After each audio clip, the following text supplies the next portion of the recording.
Have you ever wanted to install? Sorry guys, that guy is not really good, so let me do the introduction. If you have a car and you use it on the track, I'm pretty sure at some point you want to install some gauges to check the oil pressure, oil temperature, water temperature, battery voltage, and many others. And you end up filling your dashboard with all those circular gauges and you don't know where to put them, like full of them.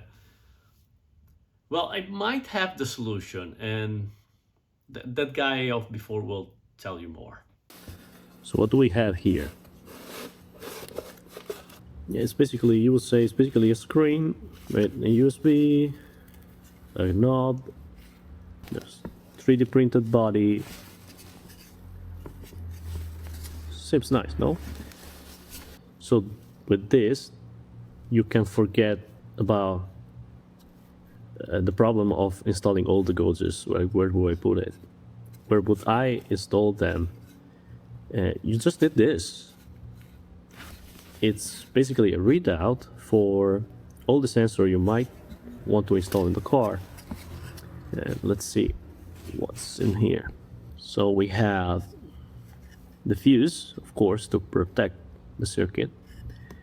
We have the power, the CAN. So this instrument, this readout, can also read all the information that are coming from your ECU.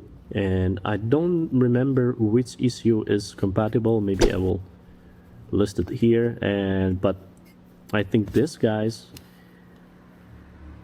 will update the software for your need. Like if you have another type of ECU, it can be like uploaded, and in fact you have a SD card here, so you can update the software and it will basically be able to read any ECU with the right software.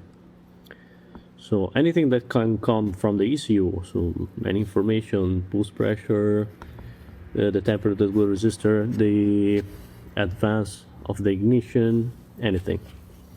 Then we have the connector for the water temperature, oil temperature, an extra temperature, a GBX temperature, oil pressure, map.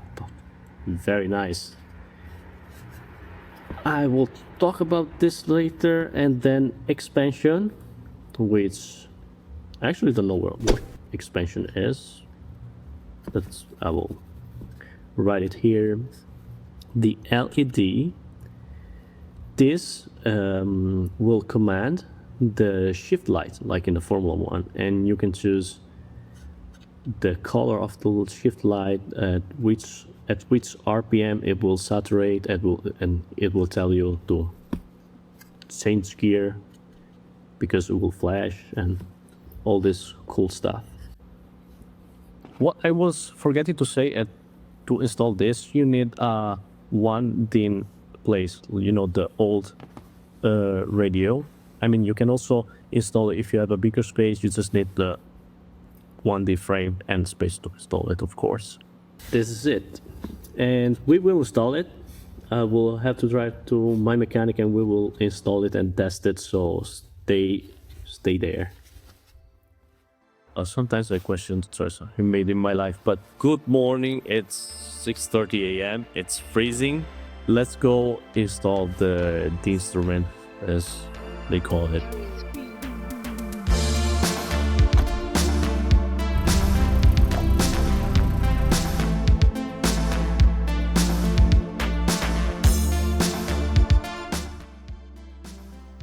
I arrived at the mechanic a bit too early, but shortly after he showed up and he started working.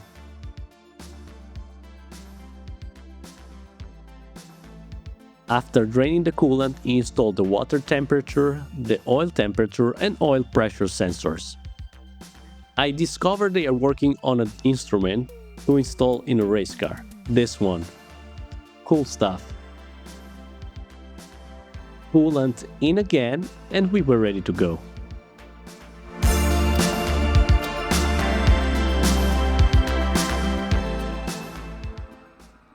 So finally, yesterday we installed the sensor. We finished pretty late, maybe you saw in the first shot that some sensors were NC.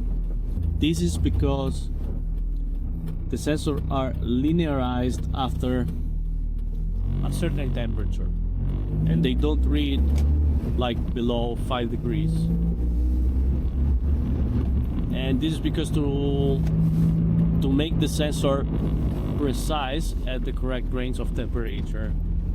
Okay, let's start. This is the main window, and if you press the knob, you can personalize main window. For example, here I don't want the oil temperature, but I want the oil pressure or the G meter. Let's put the G meter. Press it again, and then you go all the way on the right, and you press exit, and now you have the G meter here. Pretty cool. Oil temperature. Let's put it back. Exit. Here it is. Then if you rotate the knob on the right, you will select the sensor singular and you will see the graph here. So for example, this is the oil pressure. Is accelerate, you will see a spike. Oil temperature, and it's now heating up, as you can see. Water temperature, battery voltage.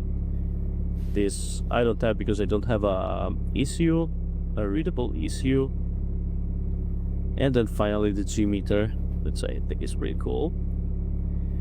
And this, of course, is only for off-road and needs to be calibrated, but I don't really need to. But if you have an off-road vehicle, you might be interested in this. And we will also test the data logger.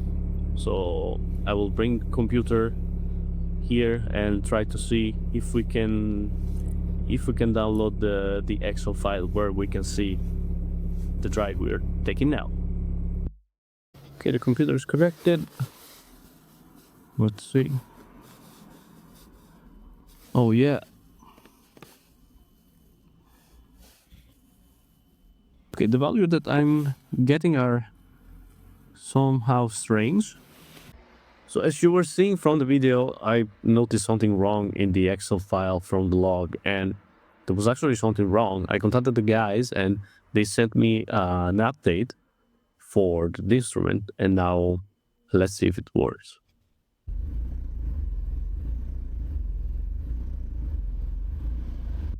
Now we have it and it's good. So if you see -42 is because it cannot detect the sensor body because it was too cold. But for example, here we can see when I crank the car, the battery voltage went down. And then let's see, at this point we should see the oil pressure coming up and then oscillating a bit. Okay, now I divided the various data in columns in Excel, and I'm gonna put a graph for what we are interested now is the battery and the oil pressure. The others, it was too cold. For example, here, really simple, should be adjusted and make it a little bit better, but this is the battery voltage. This is the moment I started the car. And of course, the moment I started the car, the oil pressure started to increase. So it's pretty cool. So let me know what you think about this instrument, and if you would like to install one. For me, it's pretty cool. It's amazing because I have all the information in just one screen. Pretty bright. I don't get distracted. I can also play with the numbers and analyze the data after. For me, that is do just track days. I don't know how useful it will be, but if you race or if you have a race car, maybe it will be very useful for you. So thank you for watching and see you next time.